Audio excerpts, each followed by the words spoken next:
좋은 아침입니다. 아침의 하나알 뉴스 종합 비타민 아침의 매일경제 김은미입니다. 꼭 필요한 뉴스만 콕콕 집어서 전해드리겠습니다. 시작해볼까요?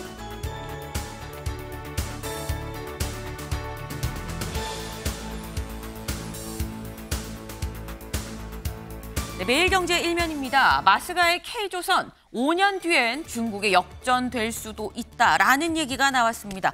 어디서 나왔느냐? 한국경제인협회가 수출을 주력으로 하는 1000개의 기업을 대상으로 조사를 해봤더니 제목처럼 지금 마스가를 이끌고 있는 게 K조선인데 우리나라의 조선 5년 뒤에는 중국이 역전될 수도 있어요라는 얘기가 나왔다는 거죠. 여기 같이 보시면 기업 경쟁력 수준입니다. 2025년 한국 100, 중국 102.2, 2030년 한국 100, 중국 112.3이다라는 거예요. 이미 기업 경쟁력 수준이 이미 중국이 조금 앞선다라는 걸로 나왔는데 5년 뒤엔 격차가 더 벌어진다라는 거죠. 단순히 이 조선뿐만이 아니라 우리 지금 한창 먹거리 반도체도 5년 뒤엔 역전될 수 있는 상황이라고 하니까 차이나 포비아가 현실화가 되고 있다라고 봐야 될 것 같습니다. 뭔가 타겟책이 좀 필요해 보이죠. 근데 이 타겟책 이재명 대통령은 해외에서 찾고 있는 건가라는 생각도 듭니다. 다음 기사 볼까요?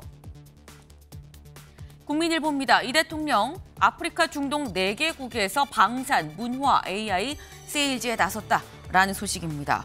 이재명 대통령 어제 7박 10일간의 순방에 나섰습니다. G20이 열리는 남아공에 가는 길에 먼저 들른 곳이 바로 UAE, 아랍에미레이트인데 이 아랍에미레이트 이명박 대통령 때부터 방산 분야 관련해서 계속 꾸준하게 교류를 해왔었죠. 이번에 또 새로운 MOU가 나올지 관심이 모아지고 있습니다. 다음 기사 볼까요? 세계일보입니다. 징계검토 반발 검사장 2명 사의를 표했습니다. 줄사표 기류도 있는 것 같다라는 소식이에요. 대장동 항소 포기에 검사들 평검사부터 검사장까지 일제히 반발하고 나섰죠. 근데 이런 검사들에 대해서 여권에선 이거 징계해야 되는 거 아닙니까? 검사장도 평검사로 강등하겠다라는 게 입장이었었는데 이런 입장에 검사장 2명, 지금 박재혁 수원지검장, 송강 광주 고검장 2사람이 바로 어제 사의를 표했습니다. 네, 문제는 이 둘만 이 사표를 내고 나가겠다는 거냐? 제목에 나와 있죠. 줄사표 기류도 감지가 된다라는 겁니다. 이 얘기 잠시 뒤에 대담으로 좀 짚어보겠습니다. 다음 기사 볼까요? 한국일보입니다.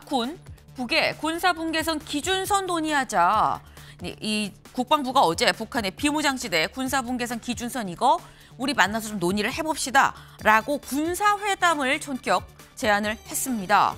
최근 북한이 자꾸 이 전술도로 정비하고요. 철책 만들고 하면서 자꾸 이 선을 넘어오다 보니까 그러지 말고 우리 만나서 선이 명확히 어딘지 논의를 하고 요거 넘어오지 않게 지키자라는 얘기를 하려고 지금 군사회담을 제안을 했는데 조금 전 속보가 전해졌죠. 어떤 내용이냐. 한국의 핵잠 보유 승인 이거 엄중한 사태다. 핵 도미노를 초래할 거다라는 북한 쪽의 입장이 나왔습니다. 네.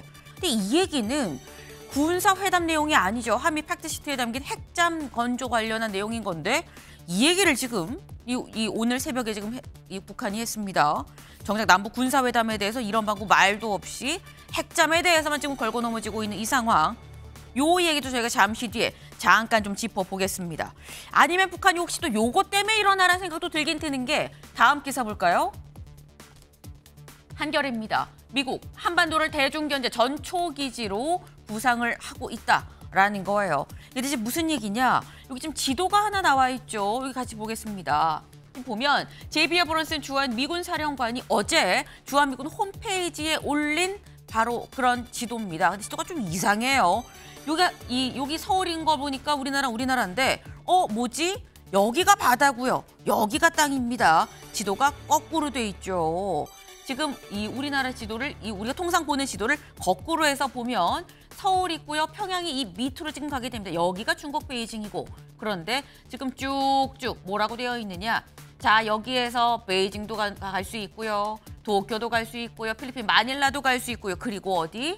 타이베이, 대만도 갈 수 있습니다. 라고 쭉쭉 줄을 그어놨다라는 겁니다. 평택기지에서 여기까지 다 도달할 수 있다라는 건데 이 얘기인즉슨 말 그대로 한반도를 발판으로 타이베이, 대만까지도 케어해야 되는 범주다라고 주한미군은 지금 보고 있다라는 거죠. 제목처럼 한반도를 대중경제 전초기지로 구상을 하고 있다는 게 다시 한번 명확해진 거 아니겠느냐라는 얘기가 그래서 나옵니다.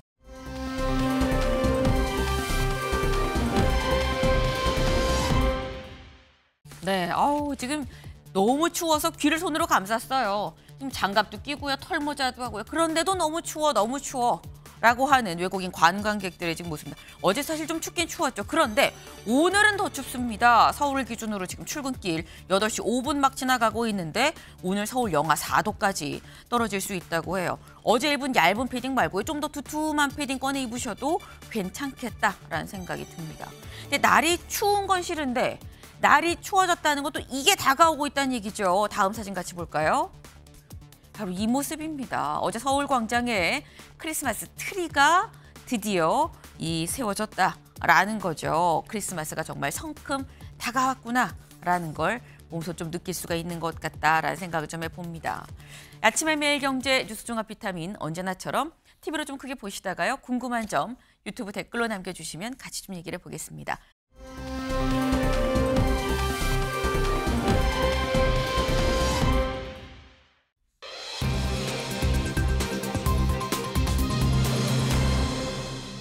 도미노입니다. 핵 도미노. 대체 무슨 얘기냐? 여기 같이 보시죠. 제가 아까 말씀드린 조금 전 북한의 입장이 좀 나왔습니다. 속보가 왔어요. 라고 말씀을 드렸어요.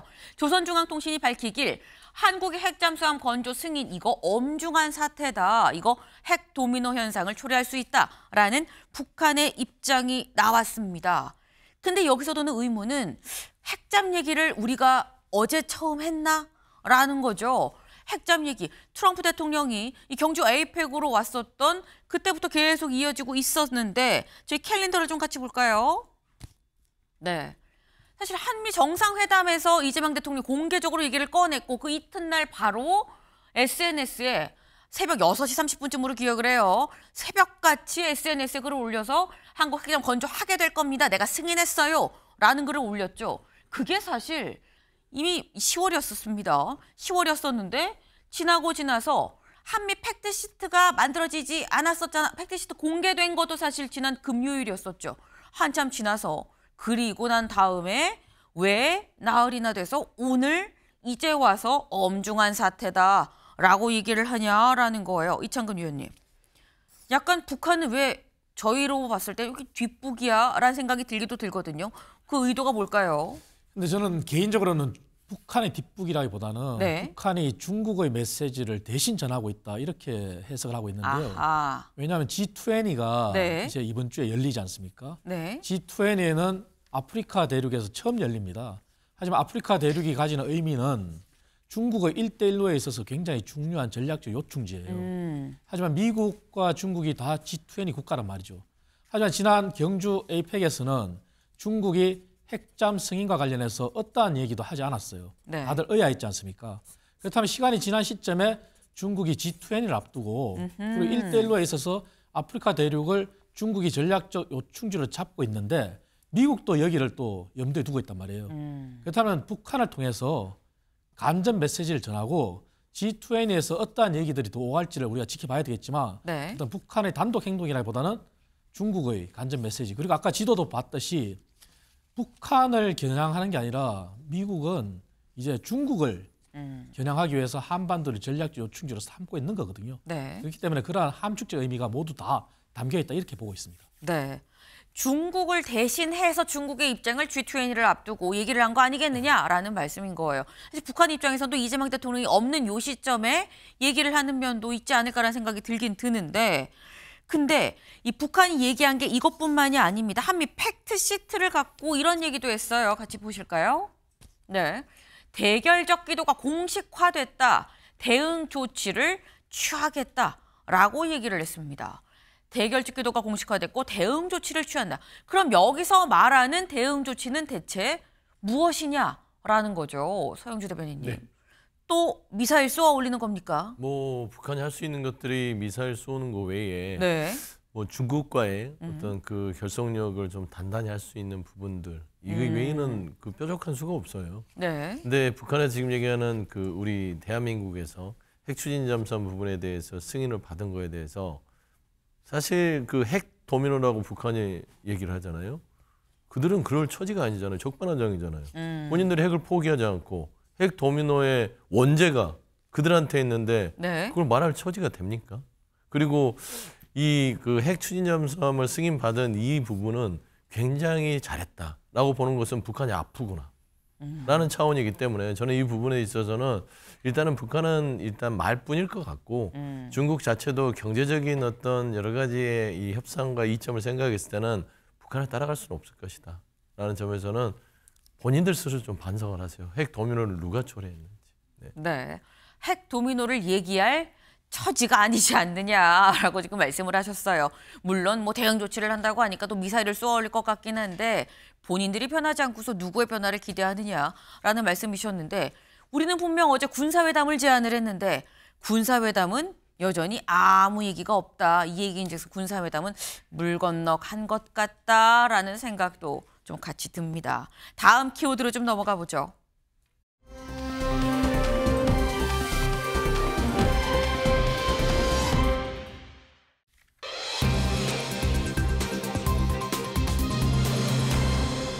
(7박 10일입니다. 7박 10일. 뭐가 7박 10일이냐 보시죠.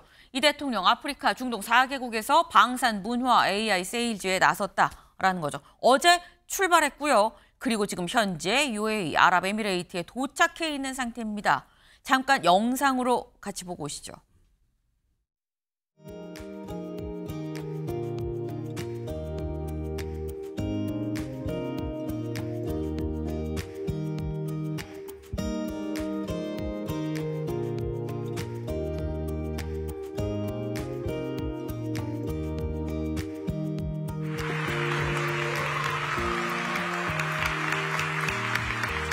요즘은 어떻게 대한민국 국민이라는 사실이 숨길 일이 아니라 좀 자랑스럽게 생각되십니까?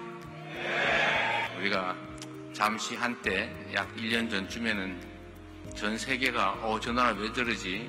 설마 그럴 리가? 노스겠지? 그게 사우스란 말이야. 그렇게 한번 놀랬다가 아니 저걸 응원봉을 들고 저렇게 가뿐하게 즐겁게 웃으면서 제압한단 말이야. 총을 든 것도 아니고 폭력을 행사한 것도 아니고 방화를 한 것도 아니고 정말 아름답게 국민들의 저력으로 다시 원상을 회복하고 다시 우리가 가던 길을 다시 가고 있습니다. 여러분들은 이제 대한민국 하면 그냥 가슴 내밀고 이제 대한민국 국민임을 자랑스럽게 생각하게 될 것입니다. 네, 사실 이재명 대통령 얘기를 들어보면 그런 생각이 들긴 해요. 그러니까 사실 예전에 해외 나가서 코리아에서 왔습니다라고 얘기를 하면 노스 사우스라고 물어봤었죠. 근데 지금은 나가면 코리아에서 왔어요. 그러면 나 강남 스타일 막 말춤 추고 그런 모습이었는데 지금은 나가면 나 누구 알아? 그래서 이 케이팝 노래를 부르는 그런 시대가 됐다라는 거죠. 근데 이게 단지 뭐 케이팝에 국한된 건 아니죠. K-푸드도 지금 상당합니다. 지금 이재명 대통령이 가 있는 바로 저기 UAE의 왕세자가 지난번 경주 에이펙 때 이 우리나라 경주에 와서 여기에 푹 빠졌다 그래요. 뭐에 빠졌느냐 같이 볼까요? 이겁니다. 여기 보이시나요? 네. 볶은김치예요. 볶은김치. 볶은김치에 푹 빠져가지고 나 이거 내가 좀 싸 갖고 가고 싶은데요 라고 얘기를 했다라는 거죠. 그래서 아니 이게 여기 무슨 비밀 재료가 들어갔습니까? 라고 심지어 물었다 그래요. 그 킥이 뭡니까? 좀 알려주세요 라고 했더니 이 호텔 쪽에서 한 얘기가 여기 보이시나요? A lot of heart. 상당한 양의 정성이 들어가 있습니다. 정성이 비밀이에요. 라고 센스 있게 또 대답을 했다라고 하는데 오늘 이재명 대통령 UAE 대통령과 정상회담이 또 예정이 돼 있습니다. 정상회담에서 대체 어떤 MOU가 나올 것이냐라는 이 얘기가 지금 나오고 있는데 소영지 대변인님. 네. 혹시 오늘 정상회담하면 선물 주고받거든요. 그렇죠. 볶음김치 갖고 갔다는 얘기는 없습니까? 네. 뭐 그것도 뭐 격가지로 가져갈 수도 있는 것인데 네. 사실 이제 그 볶음김치 부분에 대해서 이게 참 재밌고 신박하잖아요. 근데 이게 외교를 잘하는 게 이 사람과의 관계에 있어서는 그 사람이 좋아하는 거를 잘 파악해서 아주 세심한 걸 챙기는 게 감동이에요. 그렇죠. 솔직히 아랍에미리트 왕세자가 돈이 없겠습니까? 그렇죠. 근데 이 볶음김치라는 부분들에 있어서의 어떤 기호를 파악해서 진공을 해서 가져갔다는 정성. 네. 이 정성이 맞다는 것인데 우리 다 볶음김치 좋아하잖아요. 그렇죠. 근데 외국 사람들 같은 경우는 김치가 매워서 못 먹을 수 있는데 볶아서 가져가면 이게 또 맛있고 예전에 시진핑도 경주빵 맛있다고 또 그랬죠. 극찬했지 않습니까? 잔뜩 줬잖아요. 이런 거예요. 그래서 저는 사실 뭐 아랍에미리트 대통령을 만날 때도 네. 일단은 뭔가 아이스 브레이킹을 하기 위한 선물이 오고 가고 우리가 이제 방산 부분들을 미국에서 많이 우리가 이제 수입을 해야 되는 거 아니겠어요? 그러면 또 우리가 그만큼 돈이 들면 다른 데서 또 무기를 팔아서 가져와야죠. 저는 그런 측면에서의 좋은 결과가 있기를 바라고 저는 뭐 선물 부분 궁금하긴 하겠으나 나중에 한번 보시죠. 볶음김치가 격가지로 들어갔는지.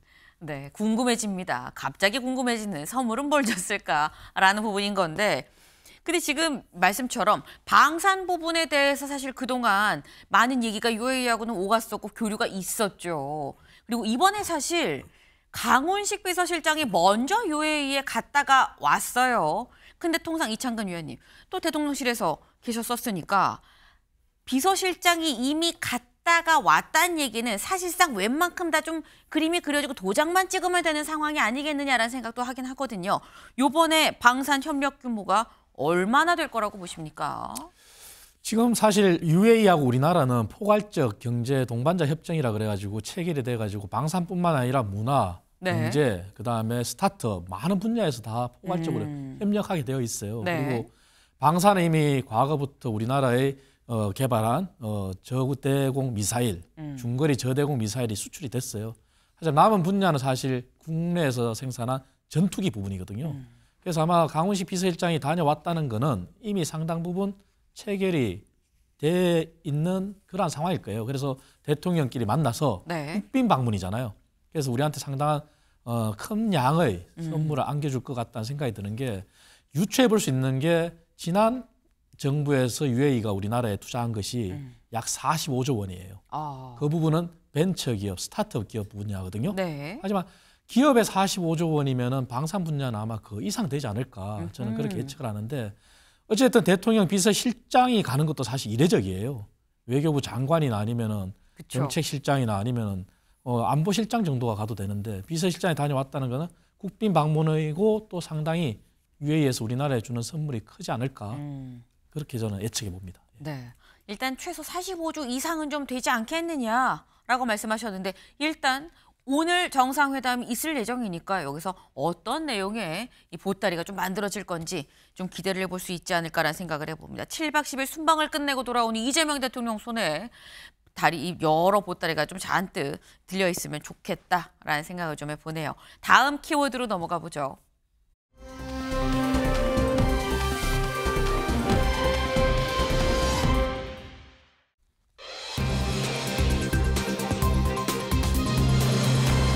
여당 대표의 입입니다. 기사 같이 보시죠. 정청래, 딴지일보가 민심의 바로미터다라고 얘기를 했습니다. 언제? 네, 지난 6일이었나요? 초선 의원들이 다 이렇게 모여있는 자리에서 강연자로 서서 했었던 얘기인데 이 얘기 잠깐 들어보고 오실까요? 저보고 뭐 요즘 언론에서 딴지일보에 뭐 게시판에 글 쓴다고 그러는데 저는 10년 동안 1,500번 썼습니다. 평균 이틀에 한 번꼴 썼습니다. 꾸준히 해야 됩니다. 우리 민주당 지지 성향으로 봤을 때 딴지일보가 가장 바로미터입니다. 거기에 흐름이 가장 민심을 보는 하나의 척도가 될 수 있는 거예요. 네, 여기 보실까요? 정청래, 딴지일보가 민심의 척도. 나도 글을 한 1,500건 썼어요 라고 얘기를 했다라는 거죠. 나도 처음에 딴지일보 생기고 난 다음에 그 게시판에 최소한 이틀에 한 번꼴로는 계속 쓰려고 합니다. 내가 쓴 글 보니까 1,500건은 되더라고요 라고 얘기하면서 권하는 듯한 얘기인 거죠. 근데 이걸 보면 서영주 대변인님. 네. 딴지일보 보고 의정 생활을 해라라는 걸로 초선 의원들 앞에서 한 강연이거든요. 그럼 초선 의원들한테 주는 슬기로운 의정 생활의 팁입니까? 조금 의아하네요. 네. 그러니까 집권 여당의 당 대표가 특정 어떤 그 매체라고 해야 되나요? 매체라고 보기엔 그렇고 커뮤니티 정도 되겠죠. 커뮤니티를 보고 그게 민심에 적더라고 하면 물론 그 아무리 초선 의원들이라 하더라도 그걸 다 믿지는 않겠죠. 예전에 우리 그 민주당의 그 원칙은 민심의 바로미터는 현장이었습니다. 정치는 현장에 답이 있다. 네. 그리고 현장이 바로 민심이다. 네. 그래서 현장을 많이 갔는데 온라인상의 딴질보라는 그리고 그게 김어준 그 진행자가 오랫동안 만들었던 그거를 민심의 바로미터라고 하면 어떡하죠? 그러니까 김어준이라는 특정 인물을 이렇게 집권여당의 대표가 공공성을 갖는데 대놓고 홍보를 하고 다니면 이게 전체 국민들이 봤을 때는 별로 좋지 않을 거는 같아요. 그래서 지금 이재명 대통령도 통합이라는 얘기를 하는 것도 딴지일보 얘기를 하지 않잖아요. 통합이라는 거는 좌와 우 다 모두를 아울러서 보는 것이 민심이라고 하는데 네. 이게 집권여당과 대통령실의 호흡이 안 맞을 수 있는 이 부분이 이런 건가?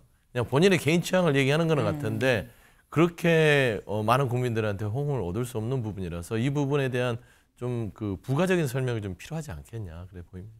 네. 이 부분은 좀 부적절해 보인다. 이게 관련해서 좀 본인의 이 추가적인 부가적인 설명이 좀 있어야 될 정도의 사안이라고 좀 보인다라는 말씀이에요. 오늘 관련해서 만평도 같이 나왔습니다. 만평 같이 볼까요? 네. 바로 이겁니다. 이창근 의원님. 이거 어떻게 봐야 되는 거죠? 설명 좀 해주시죠. 김어준 우리 총수라 그러잖아요. 우리 총수입니까? 아니, 우리들이 흔히 얘기할 때 총수라 네. 그러잖아요. 네. 그럼 민주당 입장에서는 우리 총수가 되겠죠. 그리고 전당대회 때도 정청래 대표가 김어준 유튜브에 출연해서 했던 것도 우리가 다 알고 있잖아요. 이제 딴지일보가 바로 밑으로 이름을 바꿀 지경이 오지 않을까 생각도 들어요. 사실 굉장히 부적절하죠. 대통령은 모두의 국민을 다 아우르겠다 했잖아요. 근데 저 얘기는 초선 의원들 대상으로 더군다나 자라나는 새싹을 대상으로 우리는 딴지일보처럼 우리 지지층만 갖고 가면 된다 이 얘기잖아요. 네. 그게 어떻게 다 민심입니까? 반대하는 국민도 있고 또 중도적인 입장의 국민도 있잖아요. 집권 여당이라면 정말 책임이 있어야 되는데 저에게는 정청래 대표가 정말 집권 여당의 대표가 맞나는 생각도 들어요. 그래서 정청래 대표의 입이라고 하는 것이 그간에도 봤지만 집권 여당 대표로서의 품위와 품격이 있는지 다시 물을 수밖에 없어요. 그래서 저 부분은 명확하게 해명을 해야 돼요. 어정쩡쩡 넘어가는 식으로 대변인이 네. 당의 공식 입장이 아니다 이렇게 가서는 안 돼요. 지금 이미 그렇게 가고 있거든요.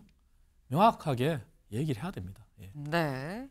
지금 이 당의 공식 입장이 아니라고 말할 수 있겠느냐. 당대표가 초선 의원들 모인 자리에서 강연자로 서서 한 얘기인데 명확한 추가적인 설명이 필요하다라고 말씀하셨는데 사실 아까 뭐 일반적인 만약에 다른 매체 어디를 콕 집어서 뭐 MBN이 민심의 바로미터예요라고 해도 문제가 될 수 있는 부분인 건데 그게 아니라 이 관련해서 지금 뭐 커뮤니티, 뭐 인터넷 신문, 뭐 이렇게 보기에 따라 이 보는 분들이 상당히 많은데 이게 방향성이 아주 확실한 곳이거든요. 여기가 이 커뮤니티가. 근데 뭐라고 얘기했느냐? 우리 지지 성향이 딴지일보가 딱이다. 그러면서 어차피 선거는 51대 49. 악플도 신경 쓰지 말아라. 위대한 정치는 악플을 이용해서 대통령이 된다라고 얘기를 하면서 DJ와 YS를 또 얘기를 했었다라는 겁니다. 서영주 대변인님. 네. 근데 51대 49다 어차피 선거는 악플도 신경 쓰지 말아라 라는 얘기는 집권 여당인데 51만 보고 가도 된다는 걸로 들릴 수도 있거든요. 정치의 극단화에 대한 선언이라고 오해할 수도 있죠. 51대 49. 근데 정치 공학적으로는 맞죠. 51이면 이기는 거예요. 80으로 이기나 51로 이기나 이기는 거니까. 근데 이거는 그 이기고 지는 부분만 그 계산적으로 하지만 정치는 그 이상의 함의가 갖고 있잖아요. 특히 집권 여당이고 이재명 대통령이 추구하는 국정 운영은 통합입니다. 그래서 49를 그리고 뭐 30을 안고 가자. 네. 이재명 대통령이 계속 얘기하지 않습니까? 여론에 있어서 본인이 60%를 받더라도 나는 40, 30을 보고 그 국정을 운영할 생각이다. 이게 중요하다. 그래야만 대한민국이 제대로 갈 수 있다고 그러는데 저는 그 부분을 뒷받침하는 발언이라고는 생각하지 않아요. 그래서 이 부분이 사실상 그 당원들 입장에서는 시원하고 좋을 수도 있어요. 그러면 상대는 없어져야 될 적이고 우리는 지켜야 될 동지고 네. 이거는 이분법적으로 명확할 수 있으나 정치 발전에 있어서는 과연 이게 좋은 발언인지 그리고 중도에 있는 국민들이 나중에 표를 던질 때 민주당에 표를 줄 수 있는 발언인지에 대해서는 이게 전략적으로는 좀 아쉬움이 있는 발언 같습니다. 정치 공학적으로는 맞는 얘기일 수도 있지 모르겠지만 이게 적절한지 모르겠다라고 좀 말씀하셨는데 지금 8시 25분을 조금 넘어가고 있는 지금 이 순간 지금 현재 국민의힘은 기자회견을 지금 하려고 좀 현장에 나가 있는 상황인 겁니다. 지금 여기가 이 대통령실 앞인데 대장동 항소 포기에 이 대장동 항소를 포기하라고 외야 불러온 정성호 법무부 장관 사퇴하라라는 취지의 지금 이 국민의힘의 이 사퇴 촉구 기자회견을 지금 준비하고 있는 지금 그런 모습인데, 네. 이건 저희가 이제 이 얘기가 좀 이 기자회견 마이크를 잡고 얘기를 하기 시작을 하면 저희가 본격적으로 다시 좀 보여드리면서 실제 라이브로 좀 물려서 좀 들어볼 수 있도록 하겠습니다. 근데 사실 이게 이 국민의힘에서는 좀 대장동 항소 포기를 갖고 지금 계속 얘기를 하고 있는 상황이긴 해요. 잠깐 얘기 저희 하던 걸 돌아와서 정청래 대표의 이 발언, 네. 좀 이 부적절하긴 하지만 정치공학적으로 또 완전히 틀린 것도 아니다라고 지금 말씀을 하셨는데 정청래 대표가 사실 또 무슨 얘기를 했었느냐. 요 얘기 잠깐 들어보고 오실까요? 나라의 주인이 국민이듯이 당의 주인은 당원입니다. 나라의 선거에서 국민 누구나 1인 1표를 행사하듯이 당의 선거에서도 누구나 1인 1표를 행사해야 합니다. 국회의원도 1표, 대의원도 1표, 당원도 1표여야 합니다. 이것이 보통평등 직접 비밀선거를 보장하고 있는 헌법 정신입니다. 네. 정청래 대표 당심을 늘 중요하게 지금 얘기를 하고 있죠. 그러면서 처음에 당대표 되면서도 이게 권리당원도 한 표, 대의원도 한 표, 다 한 표씩 똑같이 한 표씩 가야지 지금처럼 대의원 한 표가 권리당원 17표에 해당하는 것 같으면 이건 문제가 있다라고 얘기를 했었습니다. 그리고 그 부분을 좀 고치겠다라고 했는데 그 얘기를 바로 어제 아침 최고위에서 공개적으로 했다라는 거죠. 당심에 좀 더 무게가 실릴 수 있도록 공평하게 하겠다라는 건데 이게 커뮤니티에서 상당히 지금 논란이 됐어요. 커뮤니티를 좀 같이 보실까요? 보겠습니다. 온라인 커뮤니티, 친여 성향 온라인 커뮤니티가 당비 한 달 낸 당원한테도 갑자기 이렇게 주는 게 어디 있습니까? 라고 얘기를 하고 나선 거예요.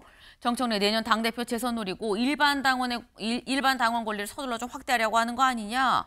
라고 이런 얘기들이 올라온다. 대체 왜 당비 한 달 낸 당원한테 이러면 안 되는 거 아닙니까? 라는 얘기가 나온다라는 거죠. 아까 기사 다시 같이 가보죠. 이 기사 보면 이 부분이 나와 있어요. 민주당은 이날 오전 10월 당비를 납부한 권리당원 164만 7천 명을 대상으로 전 당원 투표를 진행한다라고 얘기했다라는 거예요. 164만여 명에 대해서 한 달 당비만 내면 된다라는 건데 근데 이게 원래 통상적으로 투표권은 누구한테 있느냐? 이현주 의원이 SNS에 이렇게 올렸습니다. 같이 보시죠. 그동안 당원 투표 기준 6개월 이상 당비를 납부한 권리당원이었는데 갑작스럽게 왜 한 달만 납부해도 투표할 수 있게 하는 겁니까? 자칫 당 지도부에 대한 불신을 초래할 수 있습니다. 라고 얘기를 했다라는 거죠. 굉장히 반발이 심한 상황. 그러니까 한국일보 다시 가보죠. 네, 한국일보 전당원 여론조사입니다. 라고 말을 바꿨다는 거예요. 정 대표 측 문제 제기에 전당원 투표 아니라 전당원 여론조사입니다. 그래서 지도부가 의견을 참고할 수 있는 여론조사예요. 어떤 의견이 나오든지 반드시 따라야 되는 건 아닙니다. 라고 얘기를 했다라는 거죠. 서영주 대변인님. 네. 그러면 전당원 투표를 하는 겁니까? 투표입니까? 여론조사입니까? 참고를 하는 겁니까? 마는 겁니까?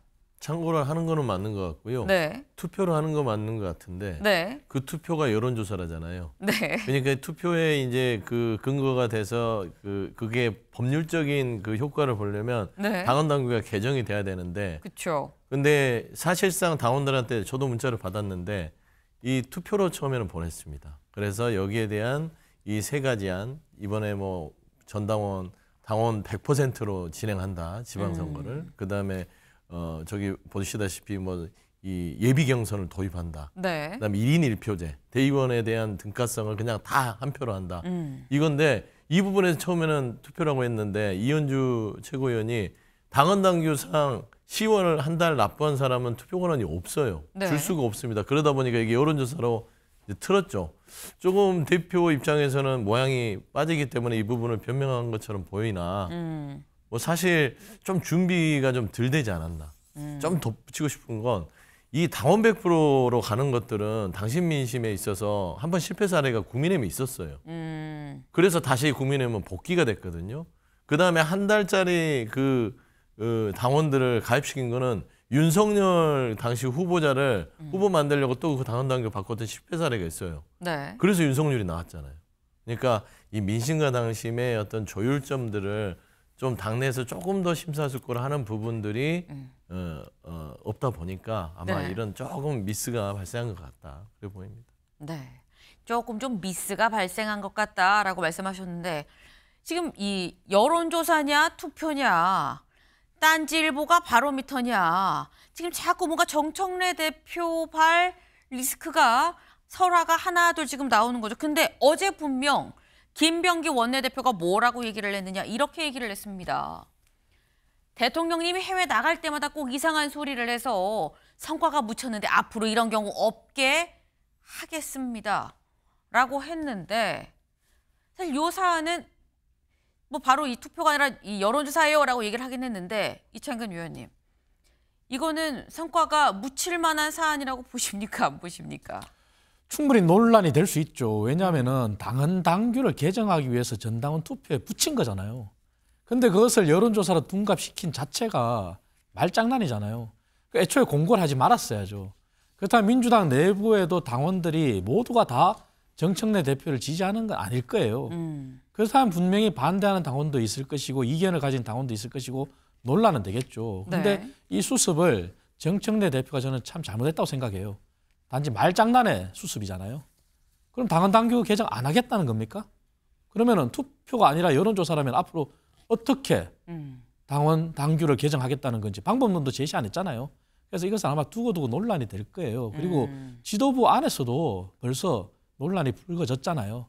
그래서 정청래 대표가 빠르게 수습을 해야 될 건데 네. 과연 수습을 할지 또 다른 정청래의 입이 또 다른 논쟁을 일으킬지는 또 봐야 될 거예요 아마.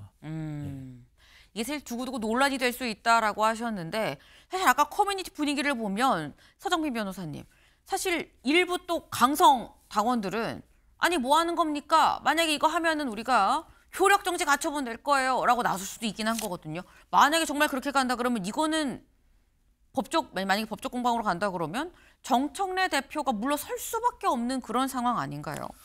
사실 법적으로 따지자면 결국에는 관련되어 있는 게 뭐 정당법과 같은 이런 네. 법률이 될 텐데 이런 정당법에서는 결국에는 이 정당의 자율권을 상당히 많이 보장을 하고 있습니다. 그래서 뭐 예외적으로 허용되지 않는 그런 의결 방식이라든가 예컨대 뭐 대리의 방식의 그런 의결 행사 등을 금지를 하고 전체적으로는 상당히 그 포괄적인 자율성을 인정하고 있기 때문에 사실 법적으로 갔을 때는 이것이 뭐 법적인 그런 근거를 위반한 것인가 법령을 위반한 문제인가 이 부분은 사실 좀 따져볼 문제라고는 보여집니다. 그렇기 때문에 이 부분이 뭐 실제로 이런 법률상의 분쟁까지 가지는 않겠지만 만약 그렇게 가게 된다면 법률 문제뿐만 아니라 뭐 정당의 그런 내부적인 과정 역시 상당히 문제가 될 수는 있을 것 같다 이 정도로 보여집니다. 네.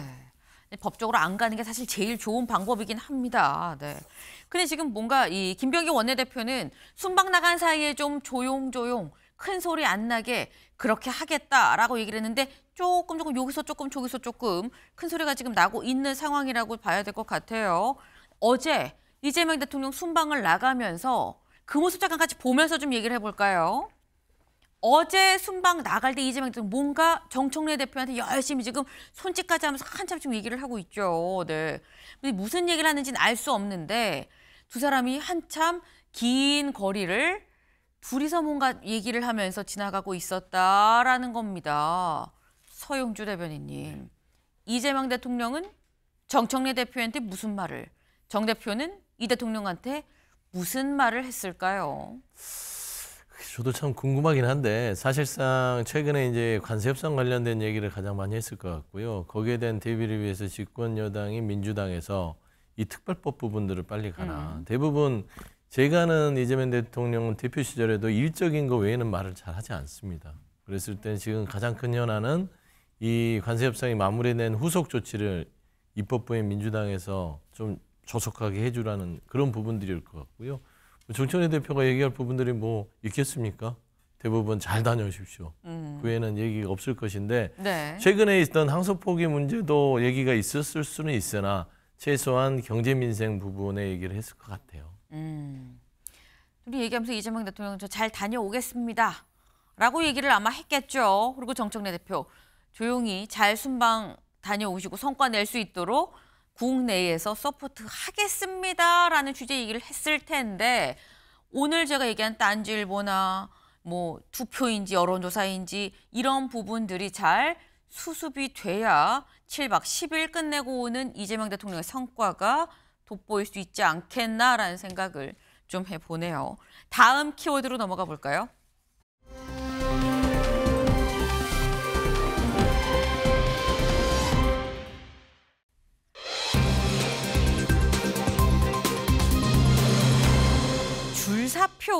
줄사표입니다. 기사 같이 보시죠. 항명 논란 검사장 징계 추진에 수원지검, 광주고검장 이딴 사의를 표했다라는 소식입니다. 바로 어제였었죠. 지금 여기 보시는 것처럼 박재혁 수원지검장, 송강 광주고검장 이 두 사람 다 이 대장동 항소 포기와 관련해서 검사장 18명이 항소 포기 이유 경위를 좀 설명을 해달라라고 글을 올린 18명 중에 두 사람입니다. 이 두 사람이 다 어제 사의를 표했다라는 거예요.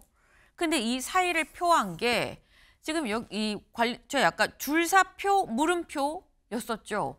지금 분위기가 서정민 변호사님, 그 뒤에 줄줄이로 더 사의 표명하는 검사들이 나올 것이냐라는 지금 법조계 분위기가 어떻습니까? 네, 저도 마침 이제 주말에 네. 검사직을 하고 있는 그 지인에게 조금 상황이 어떤지 분위기가 어떤지를 좀 물어봤었습니다. 네. 네, 그리고 얘기를 들어보면은 사실 일반적으로 이렇게 뭐 검찰 관련된 그런 이슈들이 발생을 했을 때처럼 일부 뭐 찬성이든 반대든 입장을 좀 밝히는 그런 사람들도 있고 하지만 이 대부분의 경우에는 사실 뭐 지금 일이 바빠서 그냥 일단은 상황을 지켜보는 그런 네. 분위기다라고 일단 얘기를 합니다. 그래서 물론 이 의견이 전체적인 그런 흐름을 구체적으로 또 정확하게 대변한다고 볼 수는 없긴 하지만 현재까지는 아직까지 앞으로 어떤 뭐 실제로 사표들이 이어질지 않을지는 내부적으로도 조금 관측하고 있는 정도의 상황이 아닌가 이렇게 예상이 됩니다. 일단 목소리를 내는 사람은 소수고 다른 사람들은 사태를 예의주시 관망을 하고 있는 상태로 보인다라는 건데 저 여기 같이 보실까요? 보면 이번에 사의를 표한 두 사람은 다 이 사법연 수원 29기 노만석 이 대행과 지금 구자현 새로 이 신임 구자현 대행의 동기기도 합니다. 근데 이게 또 통상 이창근 위원님 법조 검찰에서는 이 검찰총장이 되면 그 기수가 다 옷을 원래 벗고 나가거든요. 그런 차원에서 또 볼 수 있는 건 아니야라는 보는 시각도 있긴 있어요. 그렇게 볼 수는 없을 겁니다. 과거에는 동기나 아니면 후배가 네. 자기보다 높은 지위에 임명이 되면은 통상적으로 다 옷을 벗는 게 관례였는데 그 관례가 깨진 지 한 수년 됐습니다. 근데 이번 사태는 명확하게 25명의 검사장 중에 18명이 이번에 법무부 장관의 그런 외압에 대해서 해명을 해달라. 네. 이렇게 이의를 제기한 거잖아요. 이의 제기를 집권 여당은 어떻게 했습니까? 항명으로 받아들였잖아요. 하지만 이것은 노무현 정부 때로 거슬러 올라갔을 때 검찰개혁 당시에 상명 하복이 아니라 문제가 있을 때는 이의를 제기할 수 있다는 것을 노무현 정부 당시 때 만든 거예요. 그것을 민주당 스스로가 지금 부정하는 거잖아요. 거기에 따른 그런 여파로 봐야 되는 거고요. 그래서 분명히 이제 또 집권 여당에서는 더 나아갔잖아요. 항명을 이제는 평검사로 전락시키겠다. 네. 이 사태를 검사장들이 받아들일 수가 있을까요? 이미 일부 부장 검사급에서 반발이 나오잖아요. 그렇기 때문에 이것은 그러한 관례가 아니라 정말 법무부에서 어떤 선택을 하느냐에 따라서 저는 정말 줄사표로도 이어질 수 있다고 봅니다. 그렇다면 초유의 사태가 오는 거죠. 예. 네. 정말 줄사표로 이어질 수도 있을 만한 상당히 엄중한 상황이다라고 말씀을 하셨는데 이 검사들의 이 내부망이라고 얘기를 하죠. 이 프로스에 이런 글들이 올라왔습니다. 같이 볼까요? 관련해서 공봉수 서울고검 검사인데 업무상으로 위법 또는 부당해 보이는 상황에 대해서 합리적인 의문을 제기하는 공무원들을 징계, 형사처벌, 강등하겠다고 하는데 표현의 자유는 이제 쓸모를 다한 것이냐라는 얘기. 그러면서 정당한 의문 제기를 찐윤 혹은 내란 동조 세력의 반란으로 프레이밍을 하면 다 속아주리라고 생각하는 게 너무 안쓰럽습니다라는 이런 글을 내부망에 올리기도 했었다라는 거죠. 사실 이 공봉숙 이 검사 말고 다른 검사들의 글도 혹시 준비됐을까요? 네, 이윤희 검사. 대검의 결정에 대한 비판적 의견을 개진하는 게 항명이고 징계의 대상이라면 즉시 항고 포기 결정에 대해 집단 행동했었다면 그것도 항명이고 징계 대상입니까? 그때 다른 겁니까? 판단 기준은 무엇입니까? 서영주 대변인님. 네. 왜 윤석열 전 대통령 때 즉시 항고하지 않은 그때는 일어나지 않았느냐라고 얘기를 하는데 그럼 그때 들고 일어나면 그때도 항명이었다라는 거 아니겠느냐? 그럼 지금 우리가 들고 일어난 것과 잘못이란 얘기냐라고 지금 얘기를 또 하는 거예요. 그러니까 지금 내부망에 올리는 검사들을 보면 정치적인 견해를 밝히고 있죠. 그러니까 그 안에서 업무상에 대한 설명을 한다면 그 네. 선이 있는데 그 선을 넘어서 아까도 자료에 나왔지만 벌써 국민의힘이 정성호 법무장관 퇴진, 그다음에 이게 뭐 이재명 대통령과 관계있다라는 그런 막 흑색선전을 하고 있는 상황에서 이게 정확하게 항소 포기에 대한 배경을 설명하라고 노만석 청장 대행에게 요구를 하는 것까지는 항명을 하지 않죠. 근데 이게 도를 넘어섰다는 거죠. 근데 노만석 내부에서 본인들이 물어볼 대상은 노만석 검찰총장 대행이죠. 네. 법무부 장관은 신중하게 생각하라고 했다고 입장 표명을 하고 그 이상 그 이하도 없어요. 그러면은 본인의 동료였던 본인의 그 조직의 장이었던 노만석 대행이 얘기를 하겠다고 가버렸잖아요. 그리고 본인이 직으로서 대답을 했잖아요. 이 부분에 대해서는 내가 직을 걸고 물러나겠다. 그러면 여기서 멈춰야죠. 그런데 이걸 정치적으로 확산시키려는 저는 의견이라고 봅니다. 그러면은 묻고 싶어요. 항고 포기 때 왜 아무 말도 안 하고 있었어요? 이윤희 남부지검 부장검사 뭐 했어요 그때?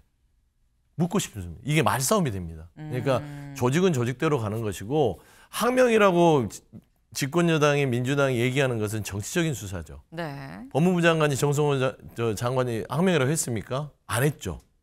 그러니까 이걸 섞어버린 겁니다. 그러니까 법무행정을 책임지는 장관이 항명이라고 한 적이 없어요. 네. 그냥 정치적으로 항명이라고 하는 것이고 인사조치라는 것은 인사에 대한 징계가 아니라 인사에 대한 전보 조치를 할 수 있는 겁니다. 검찰청 법에.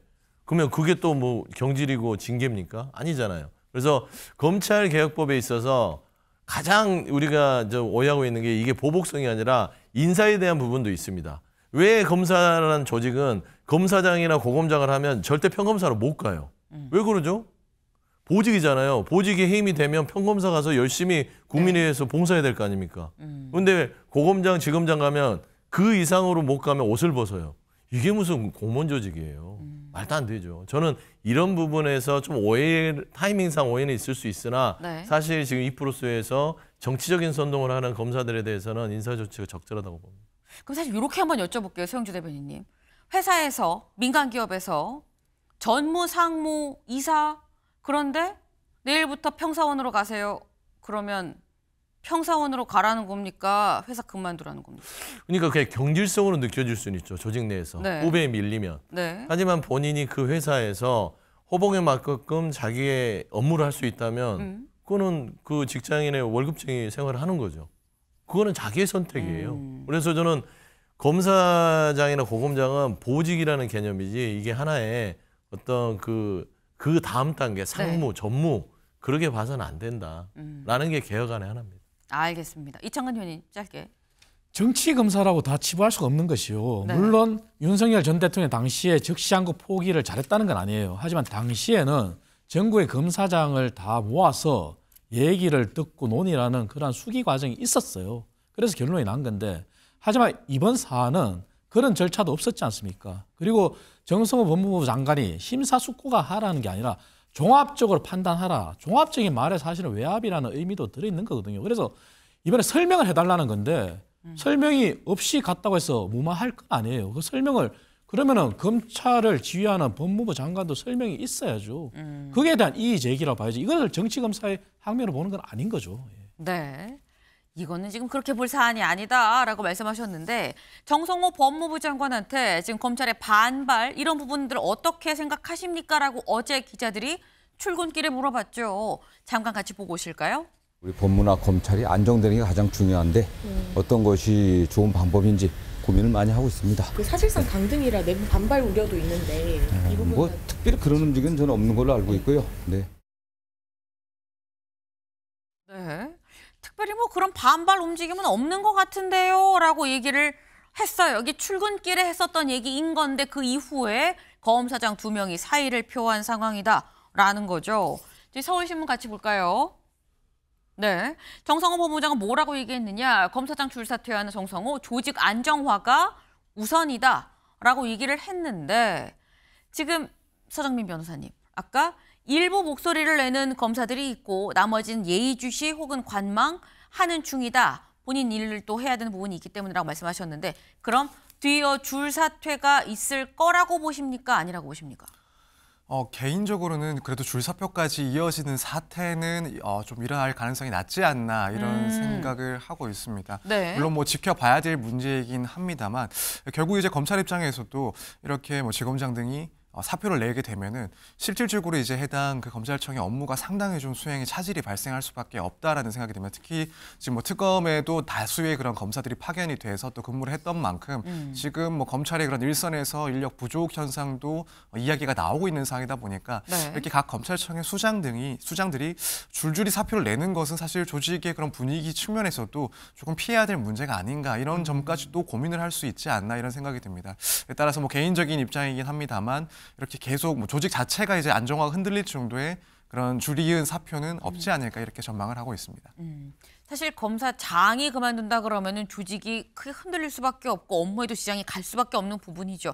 그렇기 때문에 사실 저희도 크게 보도를 하는 건데 그렇기 때문에 개인적인 의견이라고 좀 전제를 깔긴 하셨습니다만 앞으로 이어지진 않을 것 같다라고 말씀하셨어요. 저희가 아까 본 건 지금 정성호 법무부 장관이었는데 노만석 대행의 후임으로 온 사람이 있죠. 구자현 대행입니다. 구자현 대행 어제 이제 직무 대행으로서 정성호 법무부 장관을 만나고 나오는 길에 또 기자들이 이것저것 물어봤거든요. 잠깐 보고 오실까요? 검사장 평검사 전보에 관해서 의견 좀 전달하신 게 있을까요? 만나 뵙고 갑니다. 예. 장관님께서 어떤 말씀 좀 하셨어요? 오늘 긴 시간 얘기 나누셨는데. 네. 지금 기자들이 이것저것 막 물어보는 예, 뵙고 갑니다 하면서 굉장히 빠르게 약간 도망치듯이 차를 타고 떠나는 모습이었어요. 근데 사실 이게 검사장들이 사표를 낸다라고 얘기를 한 게 서영주 대변인님. 네. 지금 검사장도 징계할 수 있고 평검사로 내리겠다라는 얘기에 사실 어떻게 이렇게 반응을 할 수 있냐라는 어떤 반발성인 거거든요. 네네.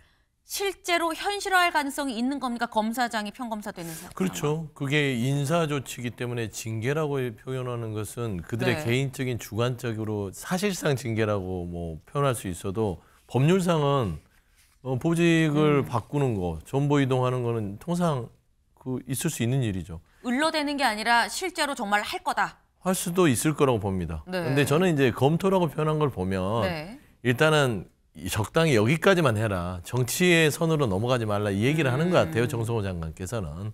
굳이 그렇게까지 가고 싶지는 않다라는 것인데 네. 일단은 2명이 뭐 사직 의사를 밝혔고 돌이켜보면 예전에 정권이 바뀔 때마다 그 멀쩡한 검사장들이 법무연수원 가잖아요. 한동훈 전 대표도 법무연수원 갔었고 다시 돌아와서 이성윤 그 지검장도 법무연수원으로 보내고 이런 거예요. 그러니까 인사 이동의 부분들에 있어서 법무연수원이 어떤 그 직책이 그 지검장은 아니잖아요.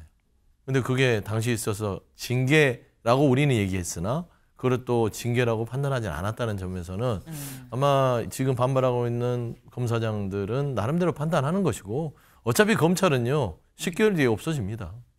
예, 그 부분에 대해서 신중하게 마지막으로 정의로운 검찰로서 마지막 유정의미를 거뒀으면 좋겠다 생각합니다. 어차피 검찰은 10개월 뒤에 없어집니다. 유종의 미를 거두시길 바란다라는 말씀으로 끝을 맺었어요. 관련해서 오늘 만평이 있었습니다. 만평 같이 볼까요? 네, 이거죠. 지금 등을 극적극적하고 있어요. 북북 긋고 있는데 여기 보니까 평검사 전보 검토라는 이 효자손으로 등을 북북 긋고 있습니다. 여기는 뭐 뾰루지도 하나 났어요. 이 뾰루지가 뭐냐? 대장동 항소 포기 반발 뾰루지다라는 거죠.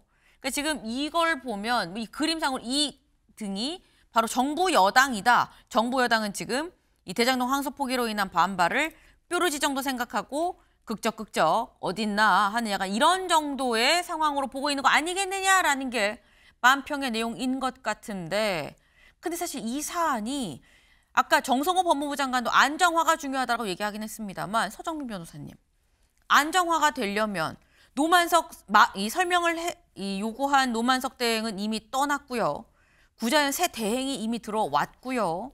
지금 뭐 검사장을 평검사로 징계할 수도 있다라는 게 현실화될 가능성 상당히 좀 높다라고까지 말씀을 한 상황에서 검사들은 어떻게 해야 수습이 되고 안정화가 될 수 있는 상황인 겁니까? 이 상황에서. 저도 사실 뭐 이런 상황에서 어떤 네. 것이 가장 뾰족하게 해법이 될 수 있을지에 대해서는 뭐 정답을 내는 것은 좀 많이 어렵지 않나라는 생각이 듭니다만 네. 일단 뭐 첫 번째로는 결국에는 정부 측에서도 이 항소 포기와 관련된 그 부분에 대해서는 조금 더 명확하게 설명이 필요하지 않나라는 생각이 듭니다. 물론 이 지금 법무부 장관 등 역시 실제로 뭐 수사 지휘권이라고 행사할 만한 그런 말할 만한 그런 내용들은 없었고 네. 또 충분히 항소를 하지 않는 것이 자제하는 것이 타당한 사안이었다라는 그런 의견을 밝히기도 했습니다만 그럼에도 불구하고 예컨대 뭐 추징금과 관련된 그런 문제들에 대해서는 명확하게 설명이 조금 더 필요한 부분이 있지 않나라는 생각이 듭니다. 그러면 적어도 지금 뭐 검사장들이 요구를 했던 것이 여기에 대해서 법률적인 그런 의견을 밝혀달라라는 것이었던 것만큼 거기에 대해서는 재차 조금 더 자세한 설명이 필요하지 않나. 이 부분이 일단 가장 우선되는 것이 이런 검찰의 내부적인 반발을 조금이라도 줄이는 방법이 아닐까 이렇게 생각이 됩니다. 네.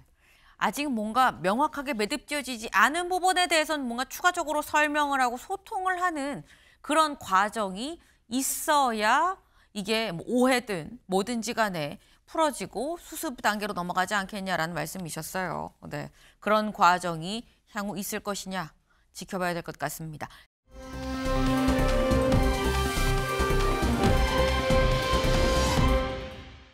먼저 첫 번째, 문재인 전 대통령입니다. 문재인 전 대통령이 왜 나온 거냐 기사 같이 볼까요? 유튜버 문재인 전직 대통령으로 첫 데뷔입니다. 네, 김어준 방송국에서 제작을 했다. 지금 문재인 전 대통령이 유튜브에 이제 등판을 했다라는 얘기인 거죠. 어떻게 등판을 한 건지 그 모습 같이 보고 오실까요? 안녕하세요. 안녕하십니까. 아유, 좋아요. 안녕하세요. 안녕하세요. 그래요? 예. 네, 오늘 평산책방 TV 첫 번째 시간이죠. 첫 번째 시간. 대통령님이 직접 추천하는 2주일의 책. 가급적 조금 뭡니까? 아직도 조금 뭡니까? 핫한 책들이 좋겠죠. 아, 내가 그걸 안 했네요. 아니, 소개를 안 해드렸어. 문재인 대통령님을 소개합니다. 그 남빨강이라는 우리 이제 박성우 시인이 낸 청소년 시집이에요. 네네. 이 책은 뭐 아주 청소년 사이에서는 베스트셀러고. 네. 우리가 보통 유튜브라고 생각하면 뭔가 이렇게 속도가 빠르고 휙휙휙 약간 좀 그런 맛은 없어요. 근데 어쨌거나 평산책방TV라는 유튜브를 이제 시작을 했다라는 거죠. 탁현민 전 비서관이 진행을 하면서 같이 좀 나와서 이제 꾸준히 이제 평산책방TV라는 이 유튜브를 통해서 나오게 될 텐데, 이창근 위원님, 전직 대통령이 유튜브에 고정으로 이렇게 지금 나오는 거는 처음이다라는 거거든요. 어떻게 보십니까? 뭐 전직 대통령이라 하더라도 뭐 본인의 성향에 따라서 할 수는 있죠. 할 수는 있는데 문제는 이거겠죠. 왜 그 제작을 또 김어준 방송국이냐. 여기에 대해서 문제를 제기할 수 있고 또 의아한 거죠. 왜냐하면 전직 대통령이 미국 전직 대통령도 특강도 나설 수도 있고 네. 우리나라 전직 대통령도 본인이 원하는 일을 또 할 수도 있고 할 수 있어요. 하지만 그게 특정 매체, 그것도 완전한 민주당 친여 매체라고 하는 거기서 했다는 것에 국민들이 과연 동의할 수 있을까 하는 그런 의문이 들고요. 그리고 또 공개한 첫날이 왜 또 이재명 대통령이 중요한 G20 순방 가는 날 공개했을까? 날짜 선택도 사실은 조정할 수가 있는 거거든요. 전직 대통령이 스포트라이트 받을 사항은 아니잖아요. 현직 대통령이 중요한 외교 일정을 놓고 그렇게 민주당이 강조한다면 그 외교의 성과를 위해서라도 자중을 해야 되는 거 아닐까요? 그래서 그 두 개에서 저는 좀 의아하고 문제 제기를 할 수밖에 없어요. 사실 본인이 본인 유튜브를 하겠다고 하는 거에 대해서 뭐라고 할 건 아니다. 다만 또 타이밍이 또 묘하네라는 말씀을 기사에도 사실 이런 부분이 나와 있긴 합니다. 문 전 대통령 유튜버 데뷔에 반응이 엇갈렸는데 일부 여권 지지자는 문재인 정청래는 왜 대통령 순방 일정 때마다 나오는 것이냐. 왜 하필 오늘입니까? 라는 이런 비판 댓글을 달기도 했다라는데 이건 서 대변인 어떻게 보세요? 네, 일부 여권 지지자죠. 일부. 네, 대다수는 문재인 전 대통령도 그렇고요. 전직 대통령들은 저는 정치를 떠나서 자기의 인간적인 삶을 추구하면 안 되나라는 의문을 가지고 있어요. 그 전직 대통령으로서 봉사를 국가에 했으면 네. 이제 그들도 자신의 삶을 또 나머지를 이모작을 해야 될 거 아닙니까? 그런 의미에서 문재인 전 대통령은 책방에서 책을 소개하는 그런 책방 주인으로서 삶을 살고 싶은 걸 선택한 것 같고 유튜브 자체도 사실상 탁현민 그 행정관이나 김어준 겸손방송국이 잘해요. 잘한 사람 데려다가 하는 거를 가지고 이걸 정치적인 시각으로 보면은 이 부분에 있어서는 조금은 좀 과하다. 그냥 문재인 전 대통령에도 그의 인생을 보장해줘라. 그런 말씀 드리고 싶습니다. 알겠습니다. 아무리 대통령이었다 그래도 퇴임하고 난 다음엔 개인의 인생도 있는 거 아니겠느냐. 잘하는 데에서 그냥 하겠다라고 해서 그 방송국 가서 한다는데 뭐 또 그렇게 연관을 짓느냐라고 또 말씀을 하셨어요. 일단 어제 첫 방송을 한 거죠. 앞으로 이어질 두 번째, 세 번째 방송인 또 어떻게 이어질지 좀 주목이 됩니다.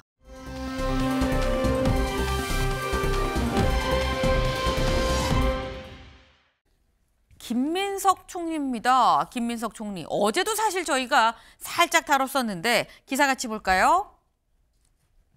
네, 종묘, 한강버스에 이어 감사의 정원, 김민석 또 오세훈을 겨눴다. 어제 저희가 4차전이 벌어지는 겁니까? 라고 얘기를 했었었는데 어제 다시 한번 김민석 총리 감사의 정원에 가서 이렇게 얘기를 했습니다. 직접 들어보시죠. 보시다시피 지금 세종과 이순신을 모신 공간에 밭도로총 또 석재 조형물을 설치하는 것에 대해서 국민들께서 좀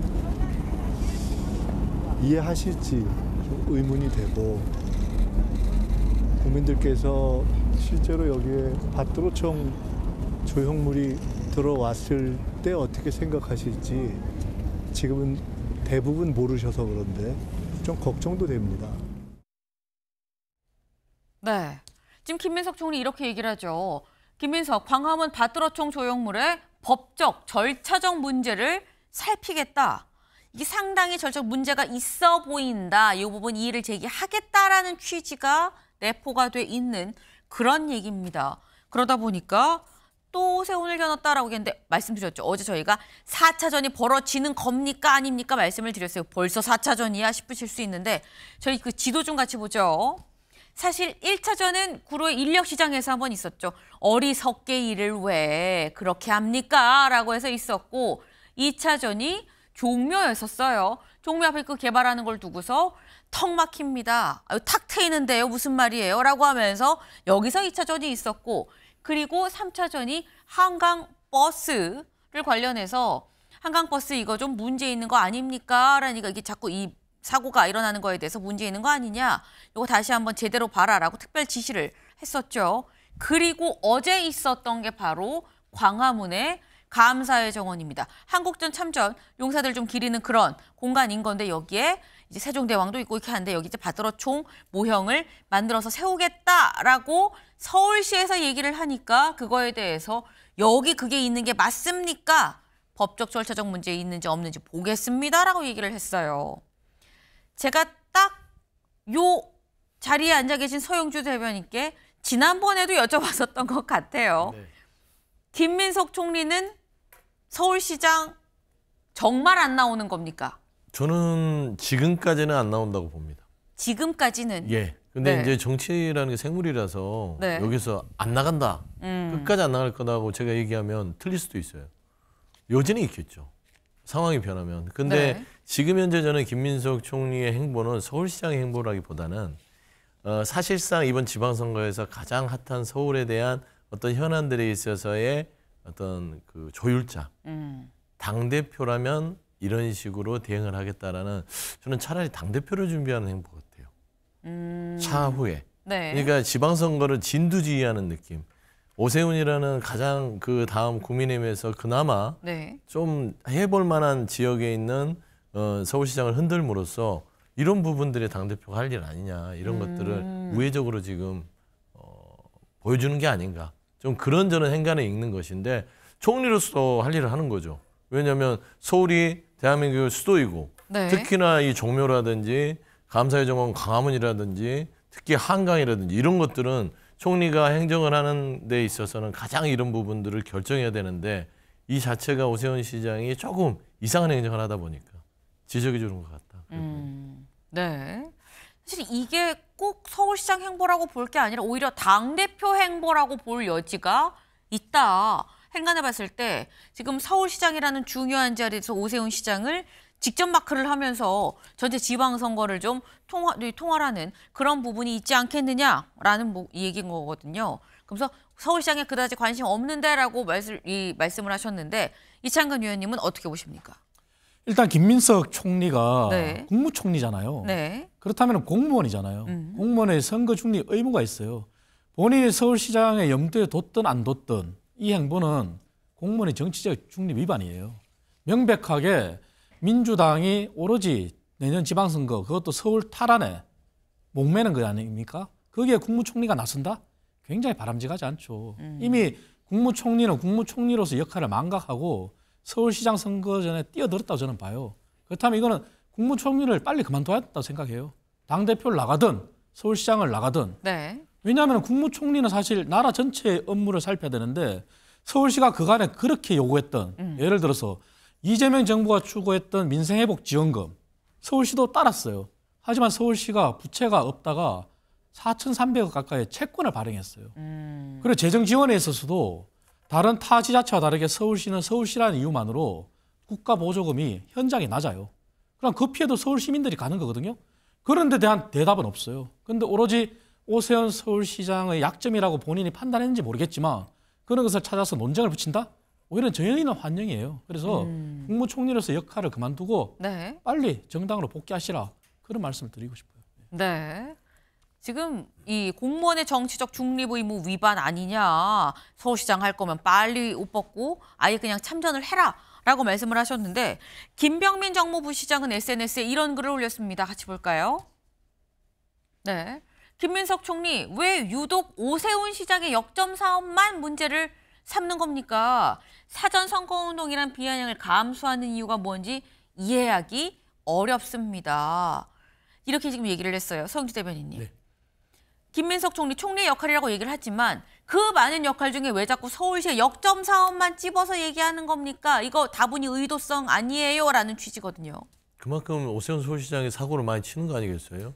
다른 지자체가 지금 사고 치는 게 있습니까? 특히 종묘 문제만 보더라도 거기에 왜 그 경관을 다 가릴 만한 초고층을 높입니까? 개발을 하지 말라는 소리가 아니잖아요. 그거를 더 높여서 종묘에 있는 모든 부분들의 경관을 가리고 세계문화유산에 대해서도 지금 지정해야 되는 유네스코의 경고를 받고 있는 상황입니다. 네. 그러면 이거는 국가적으로 대외적인 시인도가 떨어지는 상황인데 총리가 나서야죠. 그다음에 조형물 감사의 정원. 아니 세종대왕이랑 이순신 우리 유명한 영웅들이 있는 거기에 갑자기 그 6.25 부분들에 있어서 전쟁용으로 받들어총 12개를 세운다는 그런 또 이상한 생각을 해요. 용산으로 가야지 그거를 또 광화문 한복판에다가 종로에다가 해놓습니다. 지금 현재 오세훈 서울시장을 먼저 생각해 보세요. 정상적인 행정에 대한 판단지. 그러면 총리는 이 부분에 대해서 지적을 해줘야 되는 건 당연한 겁니다. 이거를 뭐 사전선거운동으로 보는 건 늘 정치적인 시각으로 보면 오해가 되기 마련입니다. 네. 지금 서울시 역점 사업만 찝어서 김민석 총리가 뭐라고 하는 게 아니라 서울시 역점 사업이 다 문제더라. 그러니까 지적을 안 할 수가 있느냐 또 이렇게 말씀을 하셨는데 아까 이런 얘기를 하셨죠. 사실 이게 어떻게 보면은 이 내년 지방선거에서 서울시의 어떤 중요성이 있기 때문에 당대표를 포석에 둔 전담마크 같은 그런 느낌으로 김민석 총리가 얘기를 하는 것 같기도 하다라는 해석을 주셨는데 지금 보면 김민석 총리 혼자서 오세훈 시장을 막 하는 게 아니라 이해찬 고문도 나선 것 같아요. 이해찬 고문 어제 이렇게 얘기했거든요. 들어보고 오실까요? 삼풍백화점이 붕괴가 됐어요. 오늘 한강버스 아까 사고 소식을 들으면서 그런 생각이 들어요. 시장이 제대로 안 하면은 그런 꼴이 나는 거예요. 그만큼 시정을 끌어가는 게 중요한 일입니다. 네, 삼풍백화점 붕괴 사고를 지금 언급을 했어요. 여기 볼까요? 한강버스 멈춤 사고를 삼풍백화점 붕괴와 연결시킨 이해찬 고문이다라는 겁니다. 이창근 위원님, 이거 지금 하나 보면 열을 나는데 이거 보니까 삼풍백화점 붕괴까지 이런 큰 사안도 있는 거 아닙니까? 라는 얘기예요. 나가도 너무 나갔죠. 한강버스, 종묘, 그다음에 광화문의 감사의 정원, 민주당이 오세훈 때리기를 하면 할수록 저희는 더 좋다고 생각해요. 왜? 한강버스 물론 안전이 최고 중요해요. 네. 하지만 한강버스의 도입 취지나 그리고 지금 현재 외국인들이 선호하는 거나 그런 걸 본다면은 아마 추후의 평가는 달라질 거라고 봐요. 그리고 이번에 다시 멈췄다? 그것은 나왔잖아요. 설정한 항로를 벗어난 상황이라고. 그렇다면 선장의 책임이 있는 거죠. 그래서 이 부분에 대해서는 재평가가 이루어질 거라고 보고요. 종묘? 유네스코가 보는 시각은 종묘를 가린다는 건데 가리는 게 아니에요. 그래서 설명을 드리잖아요. 4,000평의 도심 정원이 생기는데 그게 어떻게 가려요. 그리고 광화문 이 얘기를 하고 싶어요. 박원순 시장 때 광화문 재구조와 공사를 해가지고 예산이 300억에서 500억 낭비될 뻔했어요. 하지만 오세훈 서울시장은 다시 재보궐선거에 들어가서 거기서 원상 복귀시키면 시민의 혈세가 없어지기 때문에 정말 매몰 비용이 되기 때문에 그대로 따라서 역사성을 복원했어요. 그래서 6조 거리가 생기고 광화문이 어떻게 됐습니까? 시민들이 찾는 문화의 공간으로 탈바꿈했어요. 그렇다면 광화문이 가지는 의미는 정치적인 의미는 이제 벗어난 거예요. 그렇다면 거기에 감사의 정원 22개국 6.25 참전 국가들의 석재를 받아들여서 하는 거예요. 그렇다면 수많은 외국인이 광화문을 찾는데 자기 나라가 이러한 일을 했어. 그게 국익에 도움이 되는 거 아닐까요? 그래서 이런 것들을 다시 본다면은 여당의 어떤 번지수는 잘못 찾았다. 이렇게 보고 싶고요. 이해찬 총리마저 서울시장 선거에 참전한다? 그럼 번지수를 좀 잘 찾았으면 좋겠어요. 삼풍백화점? 정말 아픈 기억이잖아요. 근데 그것을 한강버스에 연결시킨다? 안 되라고 비는 거하고 다를 바가 뭐가 있겠어요. 그래서 제대로 된 비판을 해달라. 그렇다면 저희는 언제든지 환영이다. 이런 말씀 드릴게요. 네. 지금 오히려 민주당에서 김민석 총리가 이해찬 고문이 이렇게 얘기를 하는 게 우리로선 땡큐다라고 또 말씀을 하셨어요. 오히려 때리면 때릴수록 우린 더 커지겠다라고 말씀을 하셨는데 때리면 때릴수록 커질지 아니면 때리는 사람이 더 커질지 사실 시간이 지나면서 알 수 있는 부분인 거겠죠. 지금 저희가 4차전까지 전해드렸는데 내일, 모레 5차전, 6차전까지 이어지는 건 아닌가라는 전망을 좀 같이 해봅니다. 저희가 준비한 소식 오늘 여기까지입니다. 오늘도 좋은 하루 보내세요.